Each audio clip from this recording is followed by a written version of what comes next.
Namasté, chers amis spirituels des âmes incarnées sur terre et contemporaines à notre incarnation, je viens vous dire que les bénédictions soient. Que les bénédictions soient et bienvenue sur la chaîne Aksharam International TV, notre chaîne de partage d'expériences et de connaissances spirituelles. La capsule que vous êtes en train de suivre maintenant s'intitule « La métaphysique de la production à contre-saison ». La métaphysique de la production à contre-saison. Et la question c'est, mais que vient faire la métaphysique dans la production à contre-saison? Nous connaissons, on sait ce que ça veut dire produit à contre-saison. Il s'agit tout juste de faire produire un bien ou un service contre le cycle naturel de la chose. Je suppose, si c'est un bien agricole, par exemple, qui généralement, disons, vient à maturité à la fin de la saison pluvieuse ou au cours de la saison pluvieuse, on s'arrange pour produire ce bien agricole pendant la saison sèche, en utilisant bien sûr des systèmes d'irrigation ou des systèmes d'arrosage, et ça permet justement d'avoir le produit que l'on ne devrait pas avoir, c'est-à-dire qu'au moment de la rareté du produit, vous avez le produit frais et vous pouvez vendre cher. Et lorsque cela se passe et que des gens qui naturellement ont compris cela arrivent facilement à s'enrichir en produisant à contre-saison. Lorsque vous prenez par exemple la tomate, vous allez constater qu'il y a un temps, je ne sais pas ce qui se passe ailleurs, mais sous les tropiques, il y a un temps où la saison des tomates arrive et vous avez abondamment de la tomate partout et ça coûte très moins cher. Je me rappelle quand on était en France, c'était la période où il fallait faire salade, il fallait faire ci, il fallait faire du moyo parce que bon, avec 25 francs, tu as déjà suffisamment de tomates. De la même façon, il y a la saison des oignons et lorsque la saison arrive, vous constatez qu'il y en a en grande quantité partout et ça coûte moins cher. Et si vous êtes un peu habitué à l'art culinaire, vous allez constater que généralement, la saison des tomates rime avec la non-saison des oignons, c'est-à-dire que pendant qu'il y a la tomate en abondance, je dis c'est ce qui se passe chez nous, sous les tropiques, il n'y a pas d'oignons et c'est quand il y a suffisamment d'oignons que vous n'avez pas de tomates, donc les bonnes dames essaient de jouer avec les deux condiments pour pouvoir avoir quand même une sauce de qualité. Ça, c'est juste une parenthèse. Nous sommes tout simplement en train de dire qu'il est possible, lorsque il s'agit des biens et services, ça c'est parce que j'ai pris tout simplement l'exemple des biens agricoles. Il est possible de produire dans une période où la chose n'est pas censée exister, dans une période où le produit n'est pas censé être disponible, je vous l'ai dit. Donc, lorsque vous avez un produit, lorsque vous avez un service, à une période où ce n'est pas censé être disponible, on pourra dire tout simplement que vous avez fait une production à contre-saison. Et lorsque nous, métaphysiciens, on vient s'intéresser à la chose, c'est justement parce qu'il y a un secret là-dedans. Il y a un secret dans la production à contre-saison. C'est pourquoi ceux qui, connaissant le secret ou pas, mettent en application ce principe s'enrichissent facilement. Et lorsque vous allez comprendre tout à l'heure, quand nous allons suffisamment expliquer la métaphysique de la production à contre-saison, vous allez comprendre que aussi bien le service que le bien, aussi bien la production d'un état d'esprit, vous pouvez le faire à contre-saison. Vous allez dire, mais que vient faire la saison dans la production d'un état d'esprit? Eh bien, si le principe n'existait pas, cela ne pourrait pas être possible sur le plan matériel. Si un événement accourt, si un événement se produit, cela veut dire qu'il y a un principe qui a autorisé cela.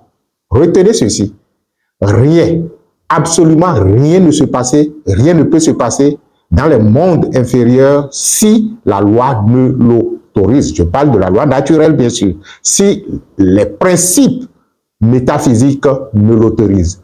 On peut ne pas connaître le principe, on peut ne pas en avoir conscience, mais si par mécanisme, disons, je vais dire, intuitif, ou par même mécanisme, disons, par habitude, ou par copie, ou par simple programmation, nous mettons en application le principe, il est naturel que le résultat se présente. Parce que le principe ne demande pas si celui qui est en train de le mettre en application le connaît ou pas. Il produit tout simplement les résultats suivant la nécessité donc de sa mise en application. Donc, puisque le principe l'autorise, cela pourrait se produire. Et puisque le principe ne peut donner que le résultat inhérent à sa nature, si vous l'appliquez, vous avez naturellement le résultat. Donc, si vous produisez à contre-saison, vous serez riche. Parce que le principe même de la production à contre-saison dit, celui qui en arrive à ce niveau produit la richesse. Celui qui en arrive à ce niveau produit l'équilibre. Celui qui en arrive à ce niveau produit l'abondance et la prospérité. Alors, de quoi s'agit-il?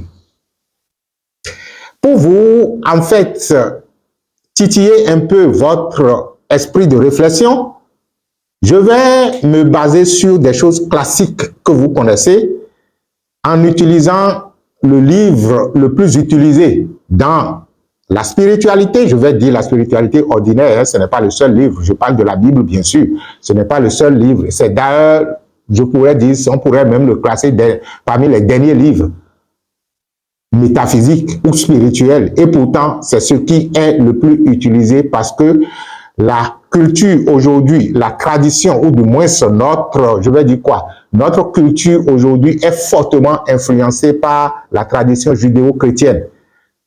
Nous n'allons pas faire l'histoire qui nous a amenés là, mais comprenez tout simplement que lorsque, à un moment donné, un peuple prend de l'avance en matière de connaissance et utilise cette connaissance pour dominer les autres peuples, aussi bien à partir disons, de la politique, de l'économie, que de la religion, il est normal que ce soit ce qui nous impose qui soit le plus utilisé. Donc, on convient que la Bible fait partie aujourd'hui des documents sacrés les plus utilisés, même si ce n'est pas le meilleur document. Et là-dedans, je vais prendre quelques symboles du Maître Jésus qui, entre-temps, avait parlé de la production à contre-saison. Et par la suite, nous allons aborder pourquoi cela devrait être possible et sur le plan métaphysique, qu'est-ce que cela signifie et comment peut-on mettre en application ou comment peut-on, disons, utiliser le principe de la production à contre-saison. La première idée qui me vient en esprit, c'est quand les disciples de Jésus disaient « Dans 4 mois, on peut moissonner ». J'ai du mal à garder verset, c'est-à-dire chapitre, verset, évangile selon tant. De toutes les façons, il y a une partie du Nouveau Testament où les disciples de Jésus disaient « Dans 4 mois ou dans quelques mois, on pourra moissonner ». Donc, dans la logique des disciples, le cycle naturel de la moisson, c'est que dans 3 ou 4 mois, le produit viendrait à maturité et on pourrait moissonner. Et la réponse de Jésus, c'était « Ouvrez les yeux, c'est déjà l'heure de la moisson ». Je reprends, vous pouvez prendre votre Bible ou votre Nouveau Testament et chercher la partie. Moi, je n'ai pas gardé le chapitre ni le verset en tête, ni l'évangile de ci ou de ça, mais je sais qu'il y a un truc comme ça qui existe. Dans quelques mois, comme je n'ai pas la précision sur le nombre de mois non plus, parce que ça importe peu, vous allez comprendre pourquoi le nombre de mois ou bien le verset, ainsi de suite. C'est en fait, nous avons dépassé l'époque où il fallait piger les leçons et venir les rendre. Mais nous sommes à une époque où il fallait comprendre le principe des choses, s'en servir et s'épanouir. Donc, pour me servir du principe métaphysique de la production à contre-saison, je n'ai pas besoin de savoir si c'est Marc ou c'est Luc ou bien si c'est Jean dans tel verset ou dans tel chapitre. J'ai besoin tout simplement de savoir que quelqu'un l'avait utilisé. Et puisque quelqu'un l'avait utilisé, moi-même, je peux naturellement l'utiliser. Et comment il l'avait utilisé, je m'efforce donc à comprendre cela. Donc, les disciples disaient, dans quelques mois, on pourra moissonner. Et contre toute attente, le maître dit, ouvrez les yeux. La moisson est déjà là. Maintenant, on peut moissonner. Donc, ramener à notre thème, la métaphysique de la production à contre-saison, les disciples étaient dans la production à saison, c'est-à-dire dans 3 ou 4 mois, la moisson sera bonne, donc parce que les plants ont été certainement mis sous terre, c'est en train peut-être de grandir ou c'est en train de fleurir, je ne sais à quel moment, mais selon la logique naturelle du cycle, c'est dans quelques mois qu'on va moissonner. Le maître dit, ouvrez les yeux, c'est déjà l'heure de la moisson. Donc, pendant que les disciples sont dans la production à saison, le maître dit, vous pouvez produire à contre-saison, ou du moins, la production à contre-saison est disponible déjà.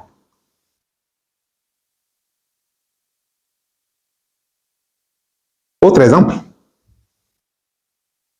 il a parlé de figuier. Il s'est fait que dans leur promenade, je vous dis, excusez-moi des contextes si ce n'est pas exactement ce qui est écrit dans votre Bible ou dans la Bible. Dans leur promenade, ils ont constaté certainement qu'il y a un figuier qui n'a pas de figues. Et le maître dit, mais pourquoi cet arbre n'a pas de fruits? Les disciples disent, mais maître, ce n'est pas encore la saison des figuiers. La figue, nous ne sommes pas dans la saison des figues. Et le maître dit, puisque tu ne portes pas de fruits, toi, figuier, on te coupe et on te jette dans le feu. Un autre exemple qui montre que les disciples sont toujours dans la production à saison, c'est-à-dire pour eux, ce n'est pas la saison des figues, ce n'est pas le moment où les figuiers doivent produire. Et le maître, naturellement, dit, ok, d'accord, vous dites que ce n'est pas la saison. Mais pour moi, le figuier doit produire. Et puisqu'il n'est pas en train de produire, on le jette, on le coupe et on le jette dans le feu. C'est vrai que ce que je viens de relater, ça fait une traduction littérale des choses. Moissonner, ça veut dire planter, prendre soin de ce qui est planté ou de ce qui est semé et par la suite, on moissonne. Figuier, cela veut dire que l'arbre est là, on l'entretient et à saison, ça produit et on moissonne. Mais ces deux paraboles, vous devez commencer par les retrouver en vous. Si vous avez une spiritualité, une école qui, dans la traduction littérale des textes sacrés, ne vous permet pas de retrouver leur correspondance en matière d'état d'esprit, en matière de fréquence vibratoire, en matière donc d'éveil de conscience, si vous n'arrivez pas à les retrouver en vous, cela veut dire que vous ne pourriez pas naturellement les utiliser pour votre épanouissement. Et c'est ce qui fait que, quel que soit ce dont il s'agit, et qu'on vous parle d'une montagne, et que vous soyez obligé de vous déplacer d'abord physiquement avant d'aller sur cette montagne pour pouvoir donc trouver la sainteté. Ah, il y avait une émission, une capsule qui va parler de ça, donc je laisse à cette capsule-là qui va s'intituler naturellement, comment on a dit, les lieux sacrés ou bien les lieux saints. Je ne sais pas. De toutes les façons, je suis tout simplement en train de vous dire que quel que soit ce qui est écrit dans quelque livre que ce soit, et que cela soit un livre métaphysique, cela devrait avoir une correspondance en vous, de telle sorte que où vous êtes, vous devez être en mesure de mettre en application le principe. Parce que chaque principe métaphysique est intemporel et ne tient même pas compte de l'espace ni du temps. Cela veut dire que ce qui a été possible hier est possible aujourd'hui et sera encore possible demain. Si c'était seulement possible hier et que cela ne pourrait pas être possible aujourd'hui, cela veut dire que ce n'est pas un principe naturel, ce n'est pas un principe cosmique et cela ne pourra pas contribuer à notre éveil et à l'éveil des générations à venir. Donc, on range ça dans un placard et on dit tu es passé avec ton temps, vas-y. Revenons à notre histoire de principe ou de la métaphysique de la production à contre-saison. Cela veut tout simplement dire, lorsque je le ramène à vous, que en tant qu'être spirituel, tel que vous êtes là maintenant et que vous me suivez, vous avez un cycle naturel de production. Vous allez dire, ah bon, oui. C'est parce que vous ne vous observez pas correctement que vous ne constatez pas que vous êtes aussi cyclique. Comme l'arachide, comme le maïs, comme les produits vivriers. Et comme également les biens et services. Parce que vous allez constater que même les biens et services, les services s'organisent autour des cycles. Parce que si vous êtes une industrie qui utilise une matière première, votre cycle de production dépend également du cycle de la production de la matière première. Maintenant, dépassez l'étape de l'industrie. Si entre-temps vous êtes un commerce qui utilise certains produits qui ont été produits à base des matières premières agricoles, cela veut dire que votre cycle de vente ou de revente dépend aussi de la production industrielle. Et même les services qui tournent autour également donc du cycle. Lorsque vous prenez par exemple le service portuaire qui s'occupe de l'exportation ou bien même de l'importation, il y a des moments où on ne fait que importer tel ou tel produit et il y a des moments où on ne fait qu'exporter tel ou tel produit ou du moins l'exportation à grande échelle. Il y a des moments où ça se raréfie. Cela veut dire que tous les biens et services tournent autour d'un cycle donné. Revenons à notre contexte individuel en tant que conscience où je dis que vous êtes un individu à production cyclique. Et que lorsque on s'observe, ou à défaut de s'observer, lorsque on observe son existence et les choses qui s'y produisent, vous allez constater qu'il y a des phénomènes qui se produisent de façon cyclique. Cela veut dire tout simplement que cela soit en bien ou en mal, il y a des choses qui se produisent dans votre existence compte tenu de, disons, je vais dire, du cycle naturel dans lequel ces choses doivent s'inscrire. Vous allez dire, mais qu'est-ce qu'il y a à la base de ce cycle-là? Comment cela se détermine-t-il? Parce que je commence déjà par vous observer que vous êtes en train de vous éveiller, qu'il y a des moments où, par exemple, vous avez assez de rentrée d'argent, il y a des moments où l'argent se raréfie, il y a des moments où vous avez comme si vous viviez dans une joie permanente, il y a des moments où vous êtes suffisamment stressé ou disons, il y a des moments où vous êtes envahi par des peurs et si vous observez même, cela vient de façon cyclique. Votre cycle naturel de production est inhérent à ce qu'on pourrait appeler votre soi-disant karma ou destin, je ne sais pas. C'est à vous de voir. De toutes les façons, de la façon dont vous aviez vécu de par le passé, dans les incarnations, et compte tenu des informations que vous avez reçues dans cette incarnation-ci, informations faisant de vous ce que vous êtes en tant qu'être existentiel, il y a des choses qui se produisent à des moments donnés et il y a d'autres qui ne se produisent pas pendant qu'à un moment donné, ces choses se produisent. C'est ce qu'on pourrait appeler la production à saison. Votre saison naturelle autorise qu'à des moments donnés, vous soyez dans tel ou tel état, que vous produisiez telle ou telle chose, que votre existence soit balancée dans tel ou tel sens. Ça, c'est la production à saison. Ainsi, la saison des figuiers, le figuier produira des figues et lorsque ce n'est pas la saison, le figuier ne produira pas des figues. Le figuier restera sec.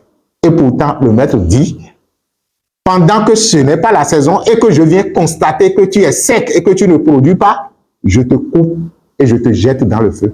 Parce que il n'y a que le feu qui a besoin de ce qui est sec.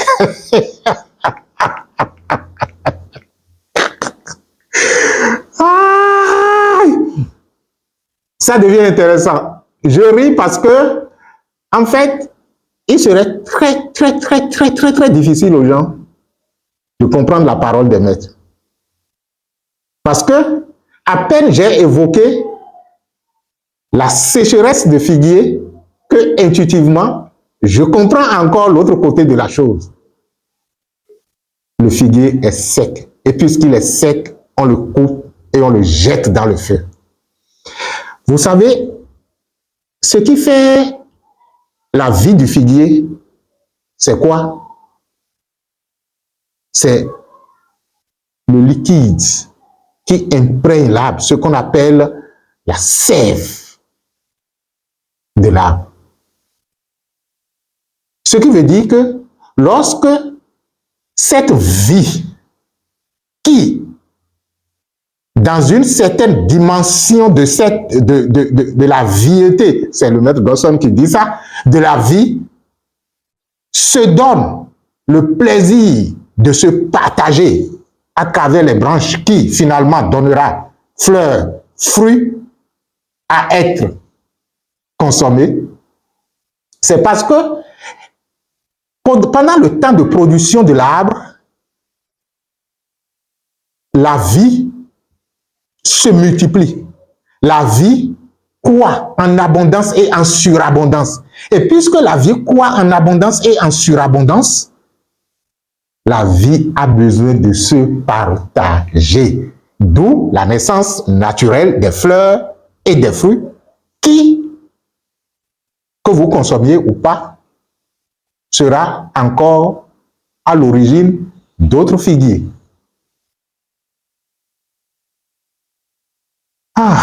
Comme la spiritualité est évidente à travers l'existence. Donc, si vous, en tant qu'être, vous ne produisiez pas à tout moment, et que ce soit des saisons spécifiques que vous vous êtes réservés pour produire, le maître dira, pendant que vous êtes sec, le feu vous demande. Vous serez utile pour le feu, tout au moins. Parce que, qu'est-ce que le feu va faire? Le feu, ayant constaté justement que vous n'avez plus de sève, vous n'avez plus suffisamment de vie pour nourrir d'autres vies, le feu va vous récupérer. Et lorsque le feu vous récupère, ce sera donc le moment de vous transmuter. C'est-à-dire que le feu va vous digérer. Et lorsque le feu vous digère, la transmutation va s'opérer. Et ce qu'on appelle le feu, c'est justement la souffrance. C'est ça qu'on appelle le feu de l'enfer. Donc, si vous n'arrivez pas à produire à contre-saison, vous allez souffrir. C'est pourquoi il est important de comprendre ce que ça veut dire la métaphysique de la production à contre-saison pour pouvoir produire par soi-même et pour soi-même afin de pouvoir suffisamment se nourrir et nourrir les autres. Juste là, je n'ai pas encore dévoilé le principe, ou du moins l'application du principe.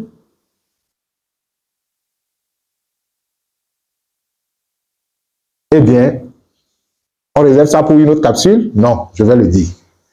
Regardez votre cycle de production. Analysez-vous et demandez-vous pourquoi à certains moments, certaines choses me marchent et pourquoi à certains moments, ça ne marche pas. Comprenez et acceptez que de façon naturelle, il y a ce qu'on appelle le cycle naturel de production.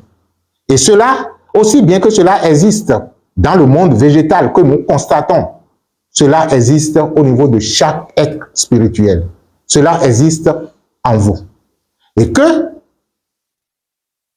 en tant que conscience au-delà des consciences végétatives que vous avez l'obligation, vous avez le devoir de produire à contre-saison. De façon schématique, voilà comment cela se passe. Vous êtes un être doté d'un potentiel karmique. Donc, votre karma vous autorise à avoir certaines choses et vous autorise à ne pas avoir certaines choses. En fait, votre karma met naturellement à votre disposition des choses que vous pouvez avoir sans, est-ce que je vais dire sans effort, que vous pouvez avoir tout simplement naturellement parce que c'est votre karma qui l'autorise. C'est-à-dire que quand c'est mûr, ça tombe. On parle donc du karma mûr. Et lorsque cela est mûr du côté, je vais dire négatif, ça tombera également. Ça, c'est ce qu'on appelle la production à saison. Il est inhérent donc à votre potentiel karmique. Maintenant, le maître nous invite à produire à contre-saison. Comment cela se passe? Pour produire à contre-saison, il faut d'abord admettre que la production à saison est un phénomène naturel. Un phénomène naturel auquel tout le monde est soumis. Maintenant, chacun avec la spécificité de son potentiel karmique, parce que nous n'avons pas les mêmes potentiels karmiques. Mais notre potentiel karmique, si lui, le karma, nous autorise à avoir les choses à saison, il joue également un autre rôle. Et le second rôle que le karma joue, rôle rarement maîtrisé ou rôle rarement perçu par ceux qui, naturellement, se réfugient derrière le karma pour ne pas faire l'effort d'aller de l'avant, le karma joue un rôle métaphysique essentiel. Et ce rôle, c'est de nous inciter à produire à contre-saison. Je reprends. Si le potentiel karmique s'inscrit dans la logique de la production à saison, le même potentiel karmique joue un autre rôle important. C'est de nous inciter à la production à contre-saison. Ah oui. Rares sont ceux qui arrivent à attribuer le second rôle au karma. Parce que si vous commencez par attribuer à votre potentiel karmique le second rôle d'incitation de production à contre-saison, vous pourriez produire alors aussi bien à saison qu'à contre-saison. Et pour vous, ce sera, regardez, la moisson est là, on peut moissonner maintenant. Et pour vous, ce n'est pas le moment de la production du figuier, mais le figuier doit produire. Et le figuier est en train de produire. Parce que là, vous avez compris qu'au-delà du cycle naturel de la production à saison, il y a naturellement le cycle divin de la production à contre-saison. Je dis bien le cycle divin. Maintenant, comment passer du cycle naturel de production à saison au cycle divin de production à contre-saison? Nous sommes dans un monde, si c'est les bas mondes, spirito-matériels, qui naturellement sont des mondes relatifs.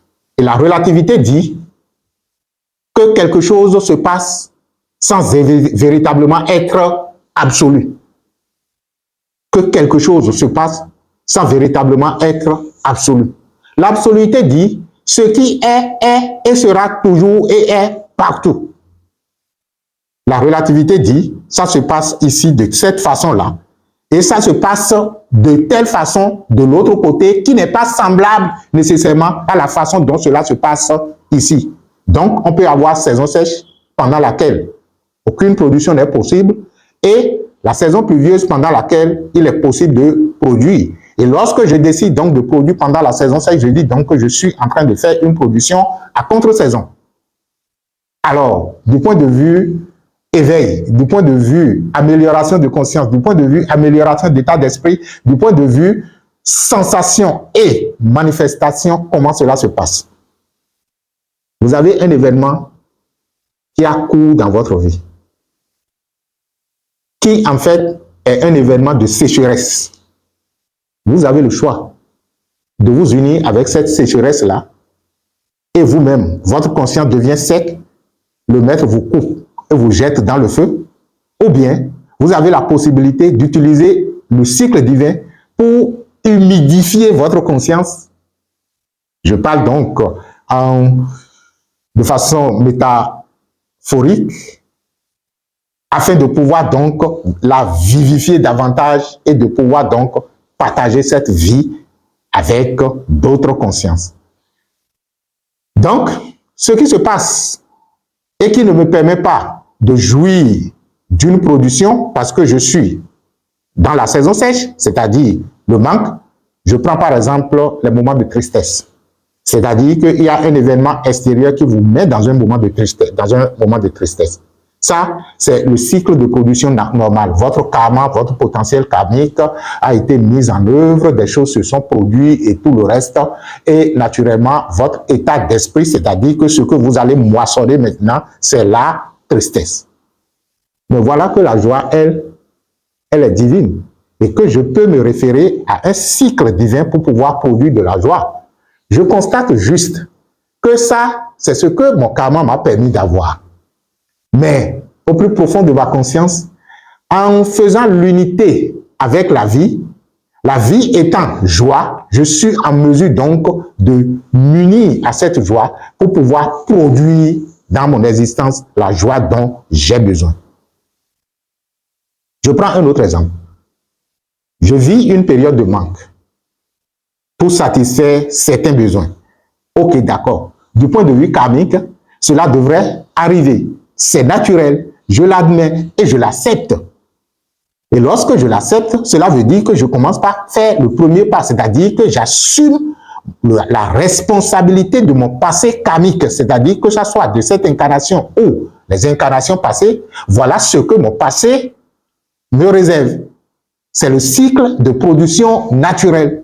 Mais je peux naturellement faire référence au cycle divin pour pouvoir produire ce dont j'ai besoin pour régler le problème de manque. Là, j'ai produit à contre-saison. Le maître va dire, bravo, mon enfant, toi, tu es spécial.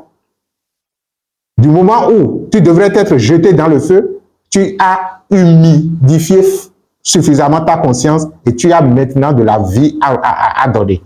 Donc, il s'agit tout simplement de reconnaître votre responsabilité dans ce qui se passe, qui naturellement est une situation de manque, liée donc au cycle naturel de votre karma, de vous pardonner de l'avoir créé, parce que, en tant qu'être divin, vous n'êtes même pas digne d'avoir créé du manque, et pourtant, nous l'avons créé.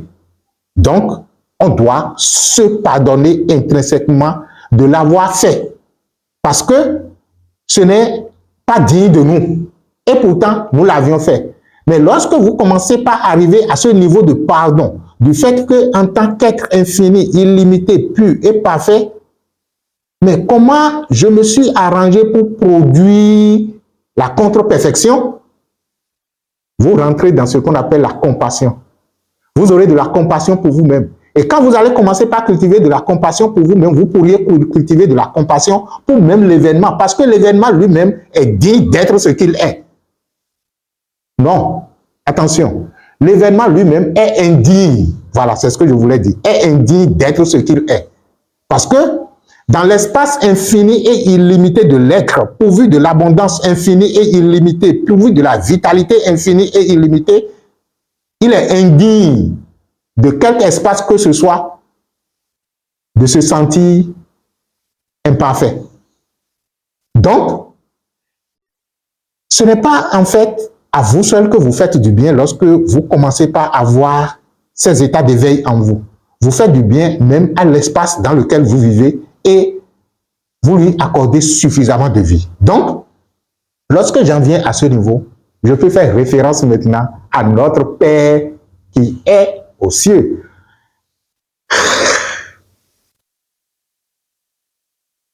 Je suis en train de comprendre ce gars, celui que nous avons nommé Jésus, et qui, naturellement, vit toujours dans une certaine unité. Ça me plaît, hein, lorsque je lis ces paroles rapportées, que ça soit faussement ou correctement. De toutes les façons, lorsque vous lisez avec un œil perçant, même si c'est malmené, même si les paroles ont été, disons, manipulées, vous constatez quand même qu'il y a une lueur, il y a de la lumière qui transparaît. Et vous allez constater que lorsqu'il prononce des paroles, lorsque ce qu'il avait dit, les gens, qui a été rapporté, lorsque vous les, qui a été reporté, je vous l'ai dit, lorsque vous les lisez, vous constatez qu'il y a de la lumière en mouvement. Il dira, notre Père qui es aux cieux, que ton nom soit sanctifié. C'est-à-dire que cet espace, cet environnement, cet événement que j'ai créé, qui en fait n'est ni digne de moi, ni digne de l'espace lui-même, que ton nom couvre maintenant cet espace et que ça devient l'espace saint. Que ton règne vienne.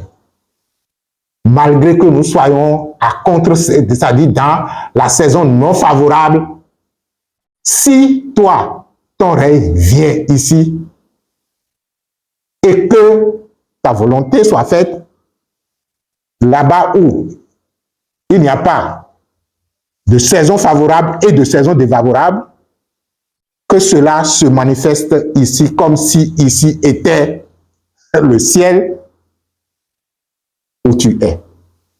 Vous voyez que en utilisant rien que la prière, notre Père, je dis une partie de la prière, notre Père, vous êtes en train de comprendre que dans le cycle divin, il n'y a pas de saison favorable, il n'y a pas de saison défavorable, il n'y a que la production en abondance et en surabondance.